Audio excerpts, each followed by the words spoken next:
Thank you, Father. My paper is too long, but I'll try to make proper adjustments as we go. Can the lights be dimmed for slides? The subtitle of my paper is, Can Historical and Iconographical Documents Provide Evidence that the Turin Shroud Goes Back to the Time of Jesus? The first part of it is entitled The Historian and the Shroud. So by way of introduction to the methods of the historian researching the shroud, let me make these few remarks. First, we must assume that it is possible that the Shroud of Turin may be the Shroud of Jesus. Thus, he searches in documents from as early as the time of Jesus for evidence of the cloth's existence and evidence of the presence of an image or blood upon it. Second, on principle, a historian may accept the apocryphal books of the New Testament, which, while not entered officially into the biblical canon, nevertheless are early texts that reflect what people knew at the time of their writing. Also, oral traditions about actual events not encased in the official books of the Bible may have found their way into the Apocrypha. Third, we know that available manuscripts bearing a certain date often are copies of earlier manuscripts. The earliest possible date for a document must be ascertained. Fourth, numerous texts have been edited by scholars who had no interest in the shroud in the past. References to the shroud, clear or veiled in such texts, would not even receive a comment. So we know there are shroud-related texts out there that need to be re-researched. When one is alert to a shroud-related reference, one stands a good chance of noticing it. The example of, I said this in Paris with Ian Wilson in the audience, so I'll just say it again. The example of the century, not to embarrass him again, but was his recognition of the Greek word tetradiplon used to describe the Edessa Mandylion as a never-before understood reference to the Turin Shroud. Numerous Syriac and Byzantine scholars had glossed over the passage without the shroud scholar's mindset and made nothing of its terrific importance. If this has made little sense to you, I promise I'll return to that topic later on. Fifth, by documents, we understand both written records and works of art. We historians, remind you where I was coming from. Sixth, considering the importance of this object of this very symposium, direct references to it are fewer than might be expected, and unfortunately, they are usually ambiguous. Much, of course, has been lost to the centuries. In most cases, surviving records have been variously interpreted. I have, in fact, coined a line to describe this problem that once heard everyone will wish to quote, "When it comes to the shroud, nothing is sacred." We can understand the reason that the cloth was not often exposed for the public's view, to avoid notoriety and theft, for example. But we also know that today in Turin, Italy, there exists this cloth which could bear the image and blood of the most significant religious figure of the Western world. The Turinese know it is there, yet the entrance to the city doesn't sport a banner saying, "Home of the Shroud." And a visitor there might never hear of it in ordinary daily conversation. It is largely taken for granted, and we may suppose a similar scenario in Edessa or in Constantinople, two cities where evidence does place the shroud and where the business of life was as distracting to people as it is to us today. I might add that today, with our explosive systems of mass communication, one still hears, "Shroud of Turin? Oh yeah, I've read about that. Isn't it Jesus' robe or something?" Second part of my talk has to do with a brief overview of the history of the shroud. And I think, it's working. The reconstructed history of the shroud has two phases, which we may call, and I do, the known and the unknown phases. The known period begins about 1389, the suggested year when Bishop Pierre d'Arcy of Troyes, France, wrote his memorandum to Pope Clement VII, then at Avignon. This is the earliest reference to the shroud kept in Turin today. In this memorandum, Bishop d'Arcy charges that about 34 years ago, I've got my Okay, I'll get it. About 34 years ago in Lire, which was in his diocese, that means approximately 1355, an unnamed artist allegedly admitted painting the image on the cloth. Brother Bruno Bonnet de Maud has addressed himself very effectively to that question today. In any case, it is not a very promising beginning for the Shroud's career over 630 years ago. From Lire, it passed to Chambéry in 1452 and to Turin in 1578, and all of that is well documented. I don't spend at this point much time or attention on that known history. The unknown history involves the time before 1355, if I can aim that, and takes us from Lire back to Constantinople, to Edessa, and hopefully to Jerusalem. Numerous hypotheses have attempted to fill this space, but here, especially, nothing is sacred. Of course, all investigators must agree that the search must begin in Jerusalem. Since Ian Wilson's brilliant intuition, almost everyone now accepts an Edessa residency sometime between the first Easter and 944. The next undebated certainty is Constantinople, where the Shroud is recorded from 944 to 1204, the time when the Fourth Crusade pillaged that city and dispersed most of its treasures to Europe. When we know that the great bronze horses now above the doors in St. Mark's Cathedral in Venice were part of the booty taken from Constantinople, who can doubt that the same event explains the departure of the Shroud from Constantinople and its mysterious first appearance in France? But we are left with another gap from 1204 to 1355, and not surprising, the itinerary of the Shroud between Constantinople and Lire, the long line there, that long period is also debated. I will only briefly mention what you know, that the condition of the body of the man on the Shroud conforms to what we know about the execution of Jesus. Also, the marks attributed to whipping do match what archaeology teaches us about the Roman flagra or scourges of the first century. In addition, Dr. Alan Wanger will present evidence that Roman coins can still be discerned on the eyes. I won't comment on that at this point. We begin with evidence, not proof, but evidence, that the Shroud may have ties in the Roman world. All four Gospels mention Jesus' burial sheet. If authentic, the Shroud would be the new linen cloth that Joseph of Arimathea purchased to wrap Jesus' body before it was placed in Joseph's previously unused family tomb. The Gospels agree that the burial was hurried and temporary, hurried because corpses must not defile the Jewish Sabbath, which began at sunset on Friday, and temporary since very little handling of a corpse was allowed during the Sabbath, and much preparation and anointing of the body was left for the women to finish on Sunday. Thus, no tearing of Joseph's new linen into mummy-like strips is stated or implied in the Gospels. By the way, the Jewish Mishnah and other similar texts assert that proper burial was to be in a clean white sheet. Interpretations which oppose the authenticity of the Shroud, Interpretations which oppose the authenticity of the Shroud because it, quote, contradicts Jewish practices of the time, unquote, derived from early Christian art which erroneously depicts Lazarus as a mummy.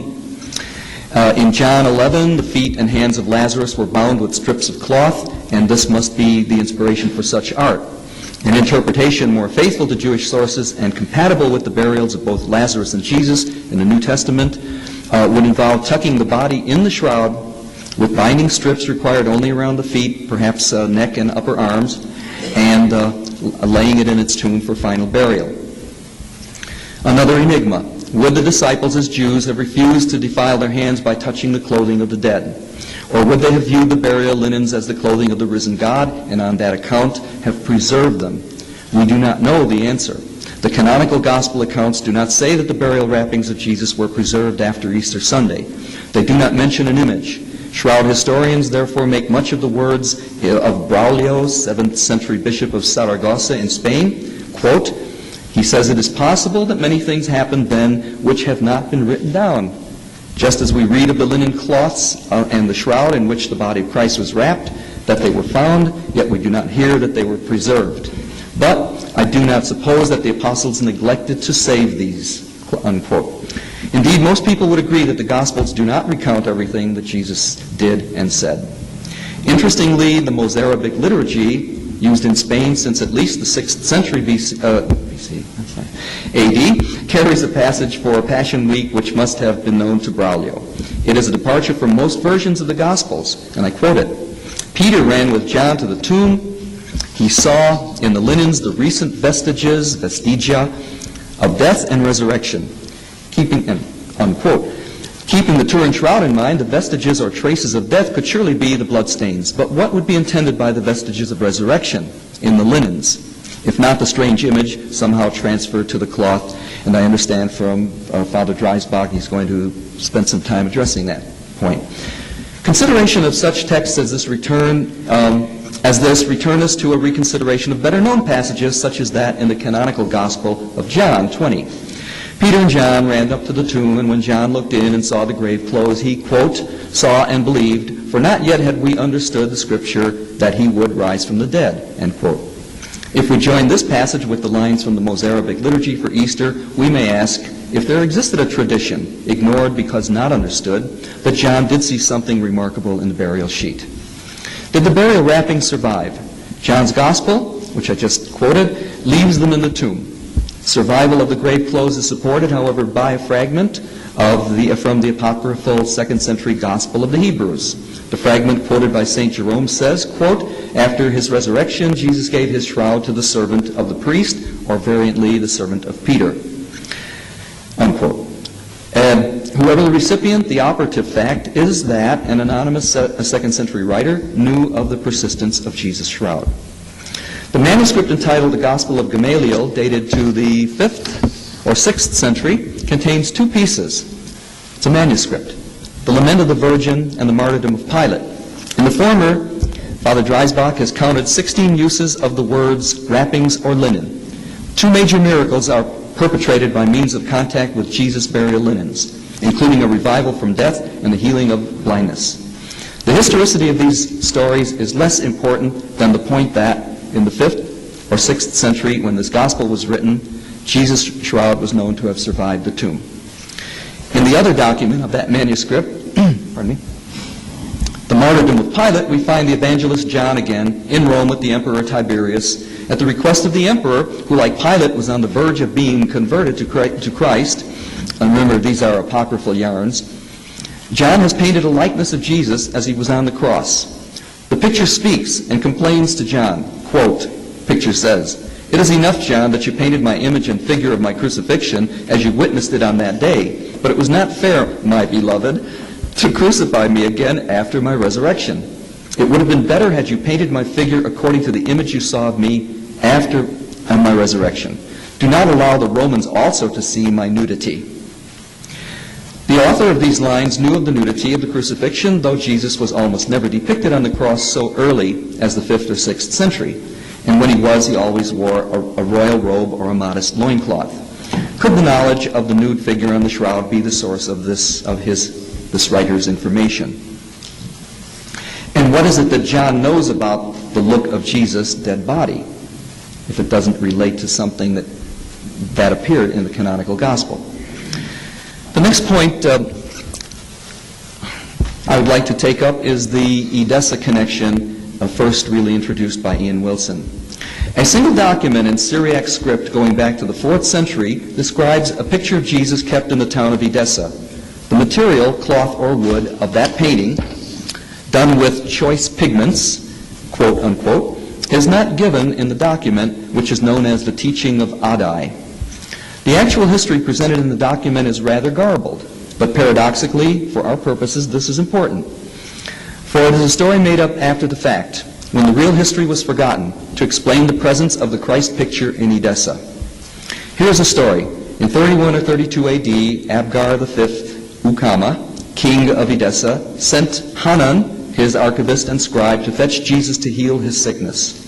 Abgar's letter to Jesus is quoted in the text, as is Jesus' RSVP, which promises that after his own death, a disciple would come to heal Abgar. While Hanan was with Jesus, he painted Jesus from life using choice pigments. Abgar was healed by the letter and the portrait of Jesus. So thus, a portrait of Christ was known as existing in the 4th century, and Jesus' shroud was already known in the Gospels and known to be preserved already in the Apocrypha. The picture did in fact exist, and in the 6th century, something about the picture led to its being called not a painting, but a miraculous image on cloth, one not made by ordinary artistic means or materials. The word for this was akelopoietos, not made by hands.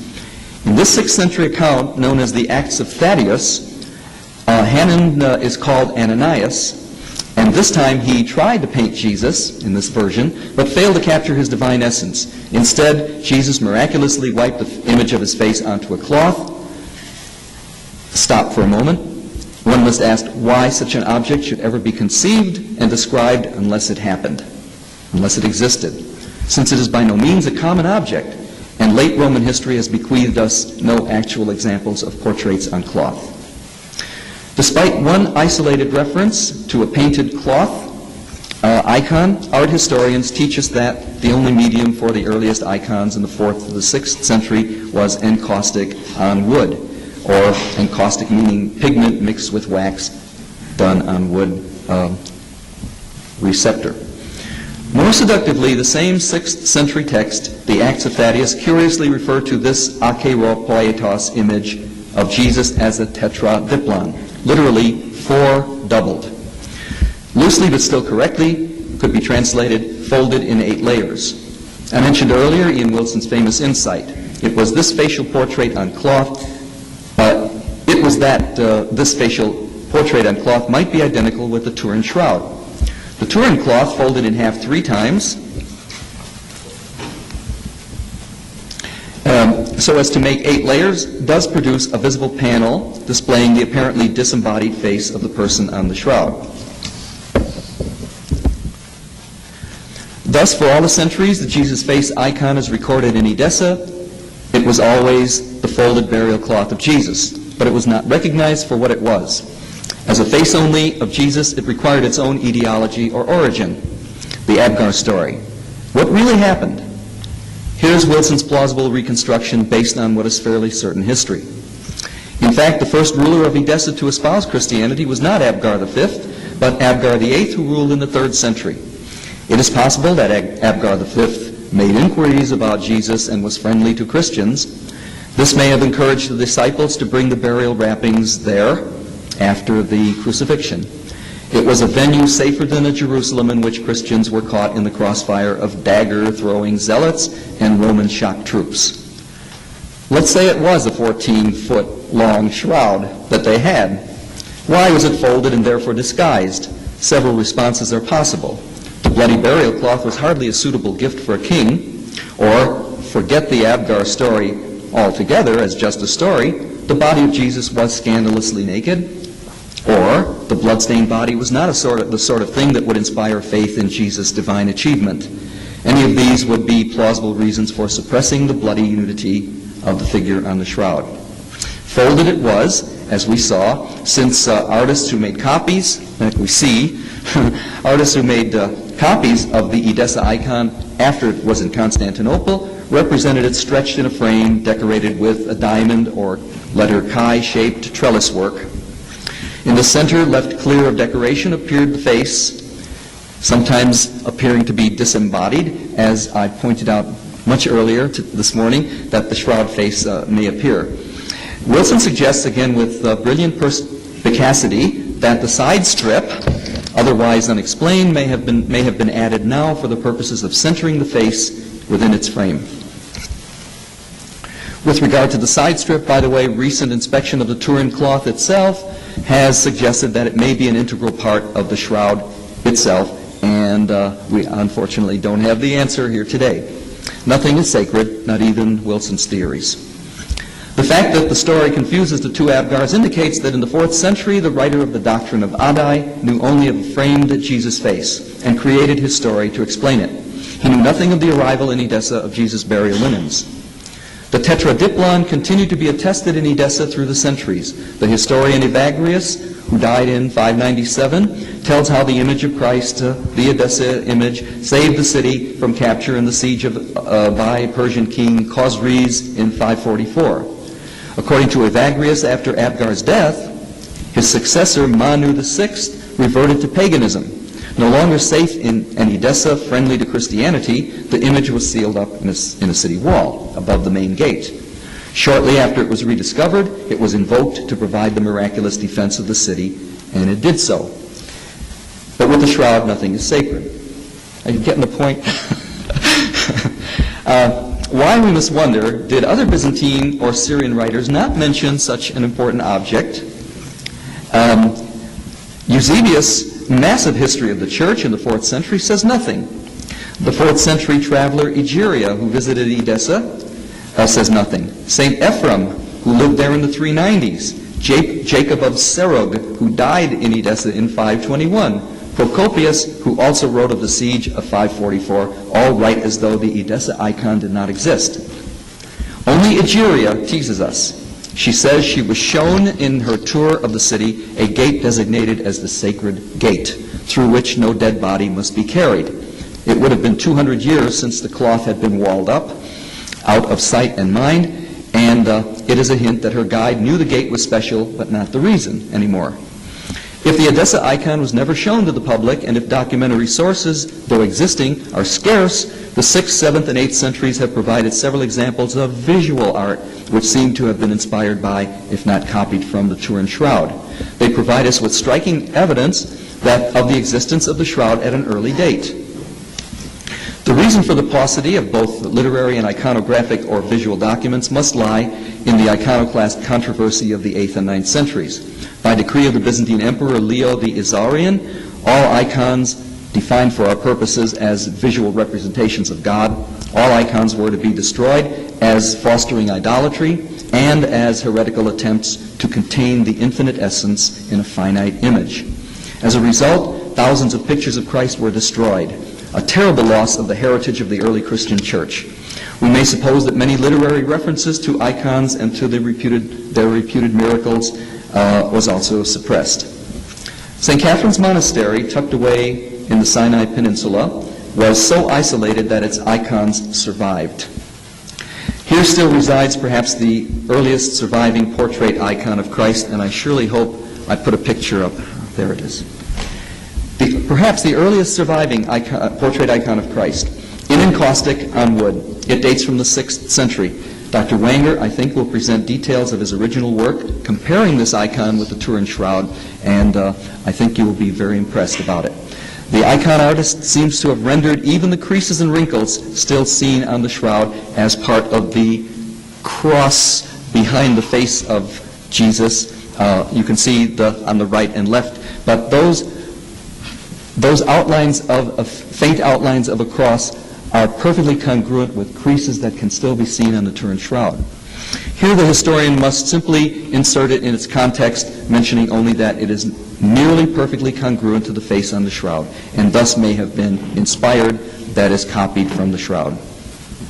Can you indicate that? Please? Pointer there. Can you indicate that? Oh, yes, thank you.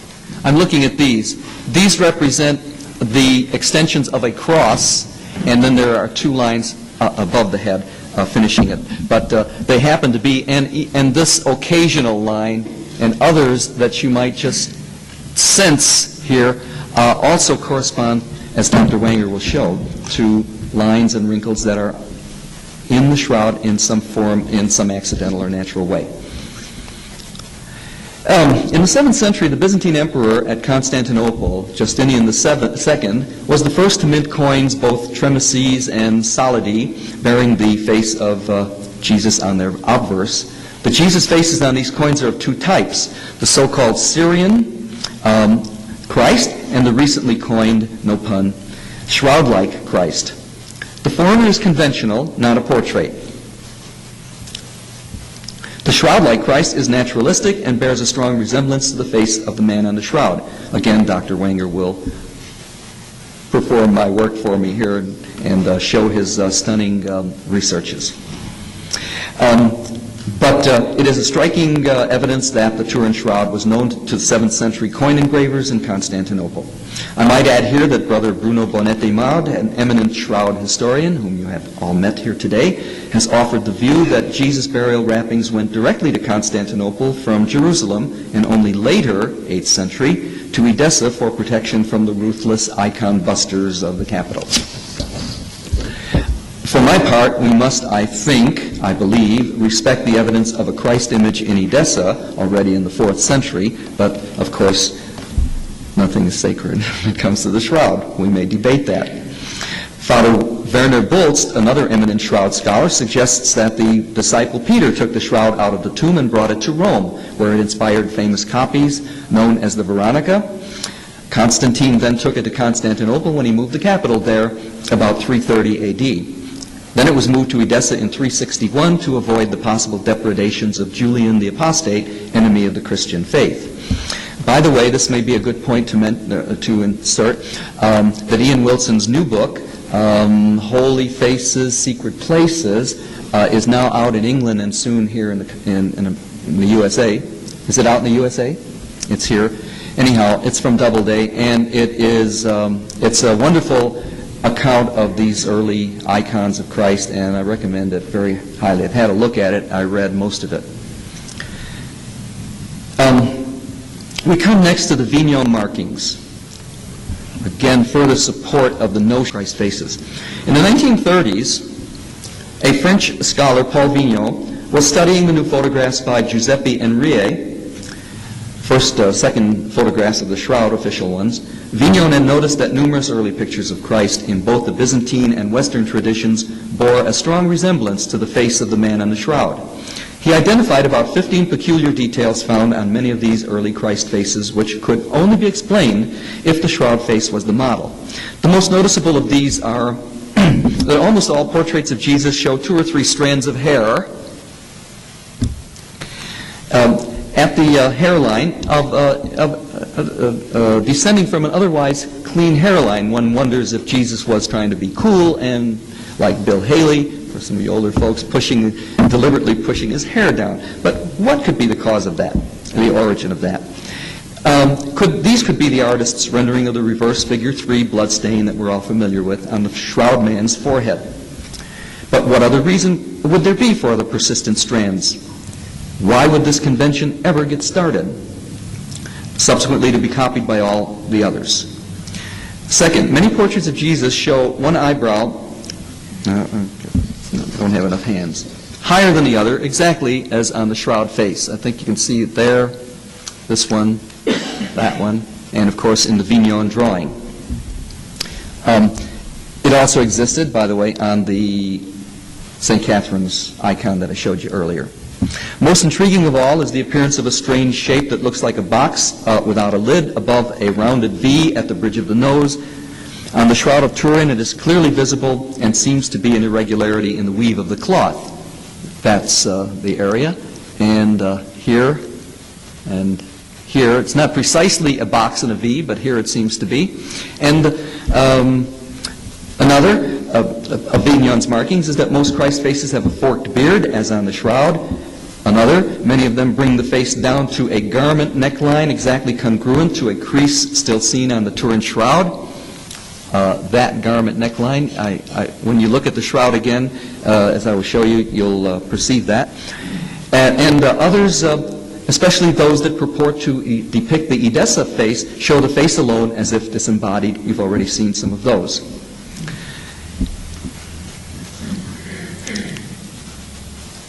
The Vignon markings on this 11th century Christ Pantocrator at Daphne are very striking. It's that one. Okay.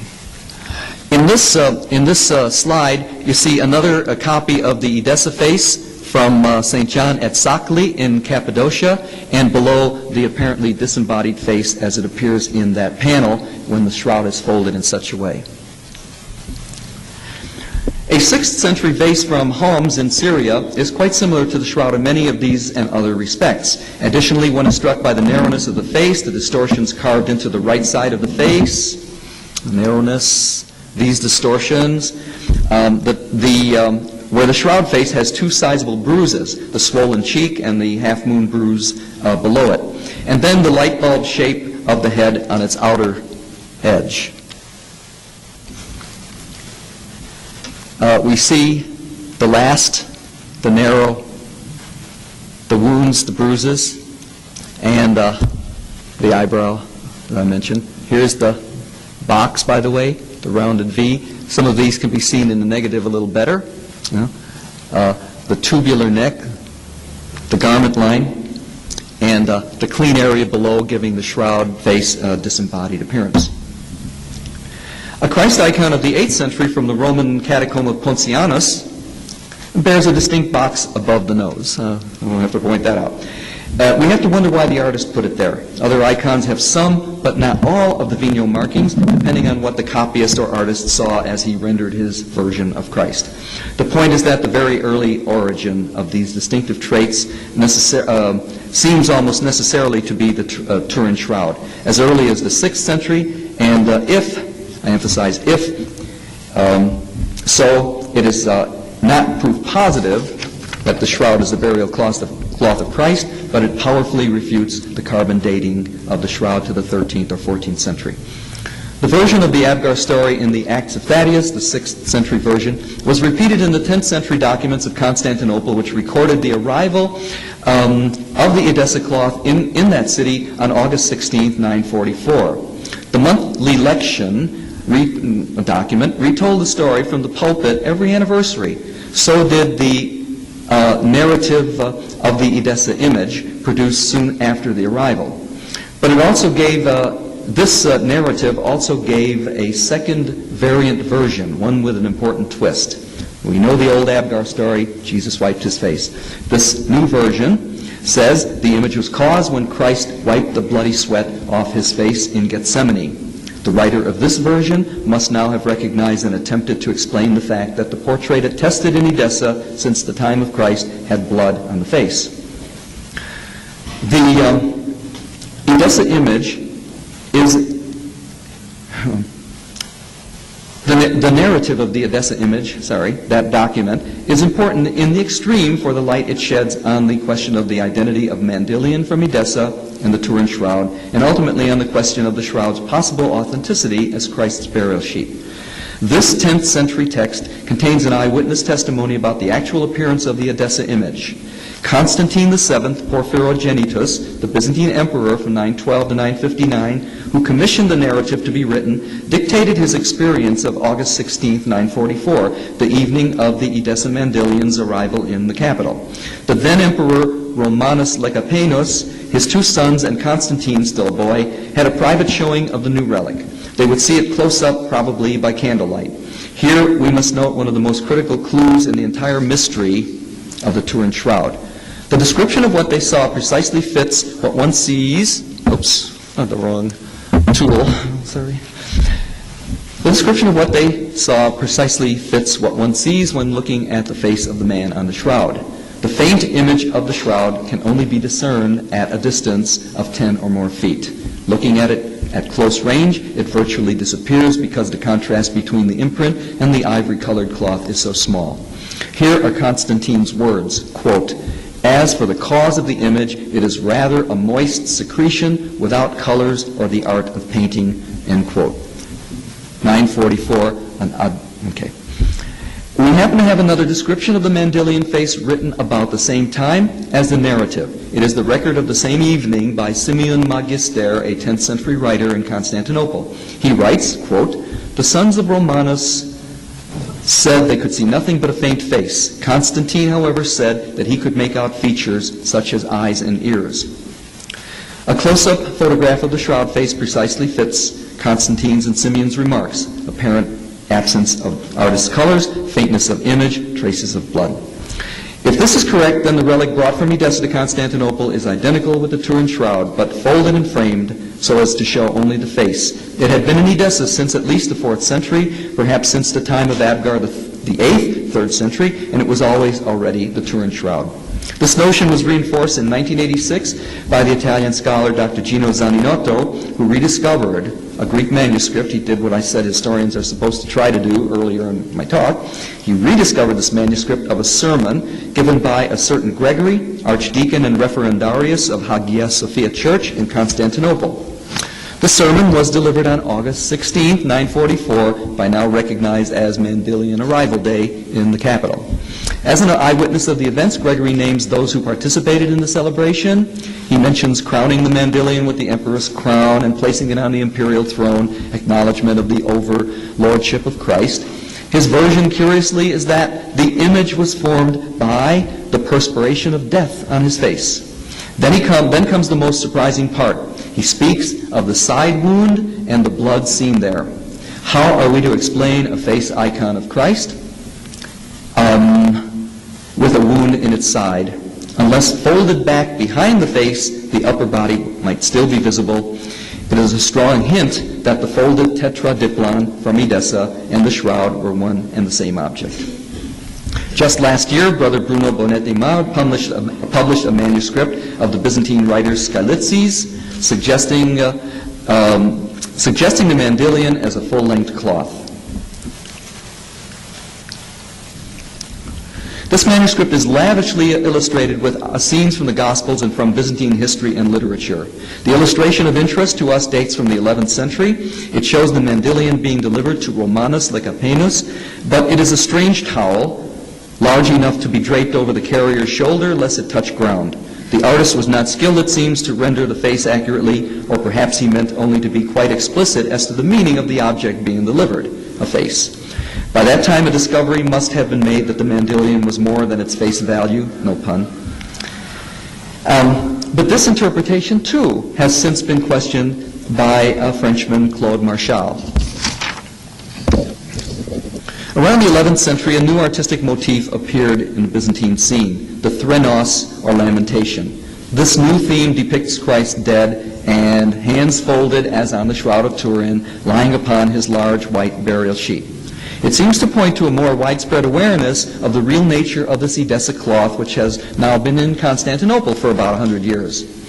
More than this, in 1157, 200 years after the arrival of the Mandylion, inventories of the Jesus relics in the collection of the Byzantine emperors in Constantinople begin to list Jesus' shroud for the first time as such, as a shroud. Since the arrival of the Edessa cloth had been accompanied by a great celebration in 944, the shroud of Jesus ought to have merited the same.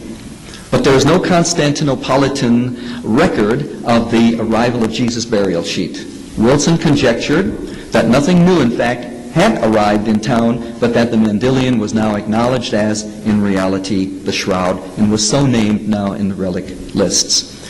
In addition to these points, Western writers of the 12th century, Ordericus Vitalis and Gervase of Tilbury, wrote altered versions of the Abgar story, which substituted for the miracle of Jesus pressing his face onto a cloth, the scenario by which Jesus laid his whole body upon a cloth in order to produce a portrait of his whole figure. They still do not understand fully what they're talking about, the burial wrapping. They're still referring to the entire body image as the Edessa Mandylion. Much copied, the Edessa icon, much copied during its residence in Constantinople, precipitated over 40 medieval stories in other places claiming to possess miraculous Christ images. These claims have created a major problem for a historian attempting to isolate a single one of them from antiquity all the way to Turin and the present. Where these can be seen today, they can be immediately written off as ordinary works of art. No one who looks at the shroud immediately gets the feeling that it is an ordinary work of art. I think that's fairly clear by now. But some of these copies, other claimants, are merely copies of the Turin shroud, and poor ones at that, with no hint of correct anatomical detail.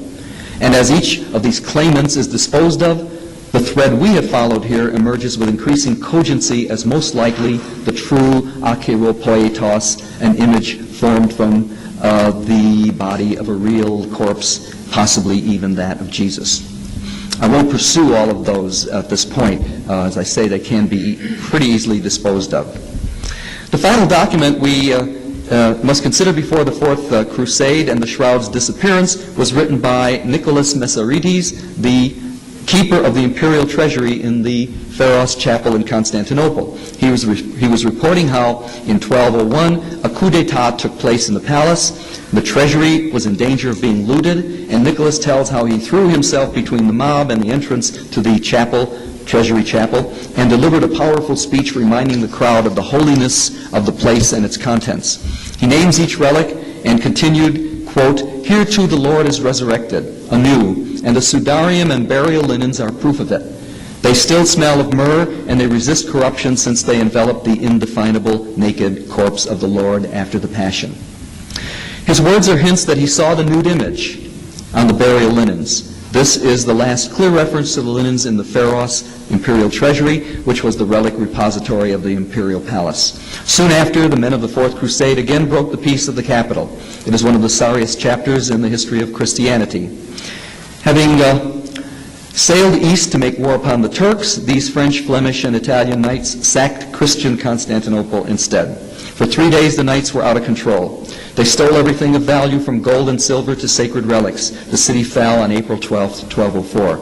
Robert of Clary, one of the ordinary knights, has left us his diary. It's one of the most important documents of the Shroud's history.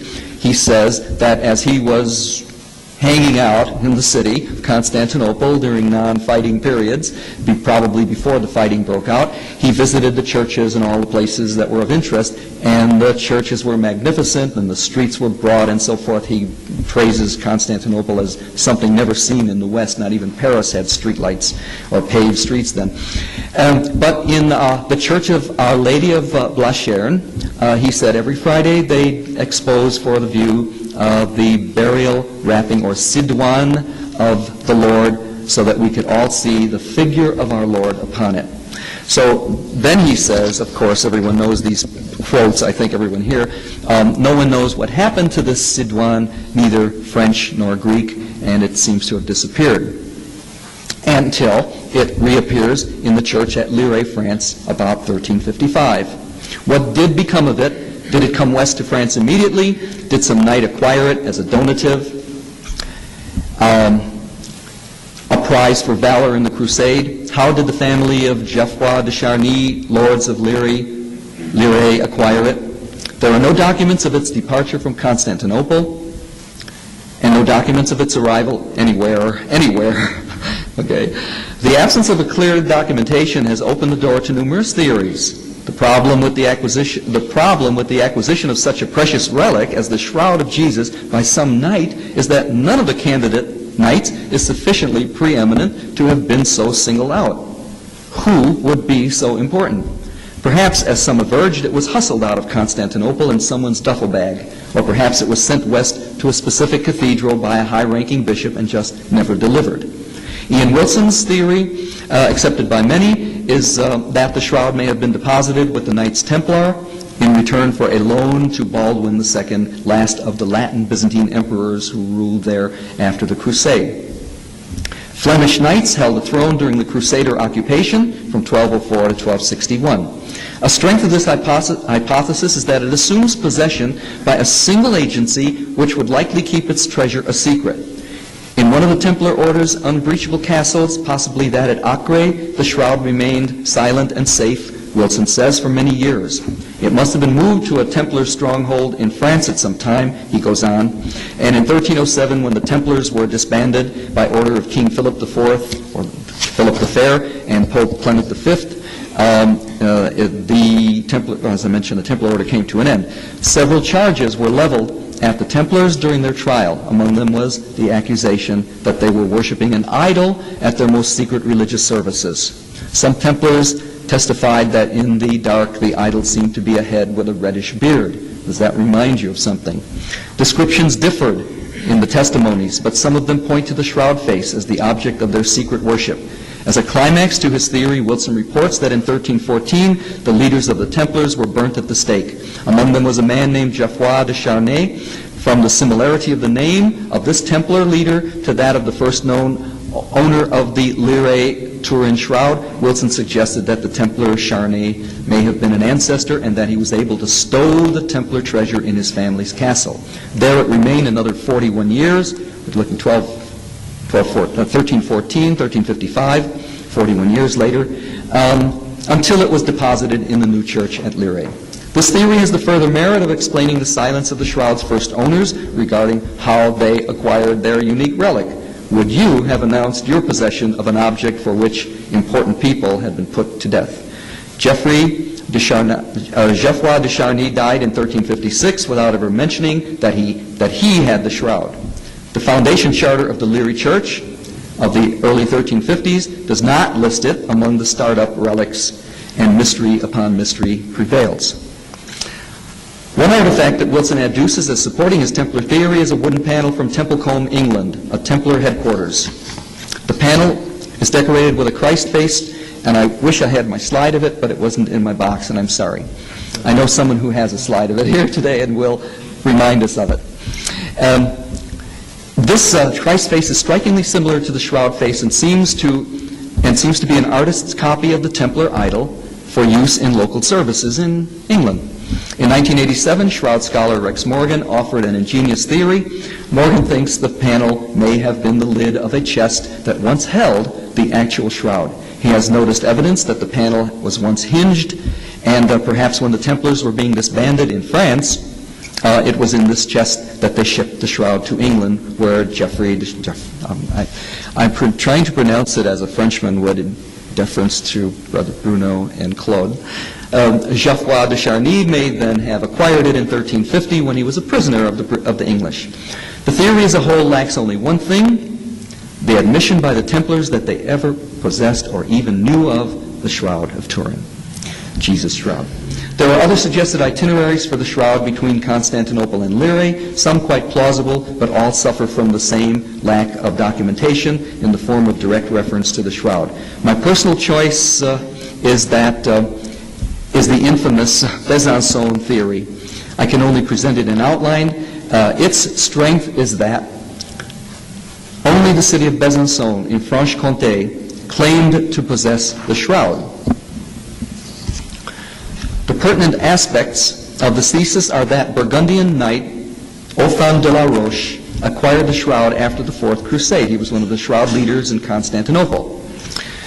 Its presence in Athens, where Othon became lord in 1205, 1 year later, is indirectly attested by Nicholas of Otranto and directly attested in a letter of Theodore of Epirus dated August the 1st, 1205. Later, so if it went to Athens, Othon would have had it. Later, the Besançon theory goes, Othon sent it home to the custody of the Bishop of Besançon.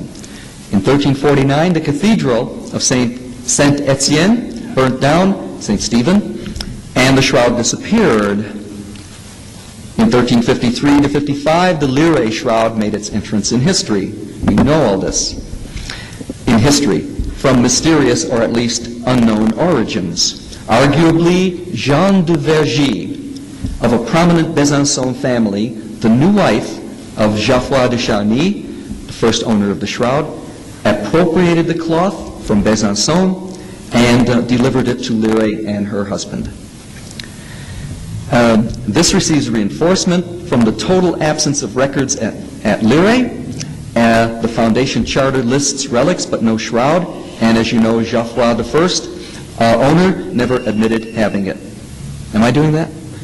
I must be getting too close. True, there are no records of the shroud so early, about 1208, in Besançon, but it is also true that the cathedral and its records were destroyed by fire in 1349, and French revolutionaries destroyed remaining religious records along with a painted copy of the shroud in 1793, which replaced the original one after the fire. Today, town records go back only to 1412. If adequate records don't exist in Besançon, the reader should note again that the shroud is not recorded anywhere from 1208 to 1355. On the loss of Besançon records, which once existed, Jean Gauthier, authoritative archivist of Besançon, wrote, and when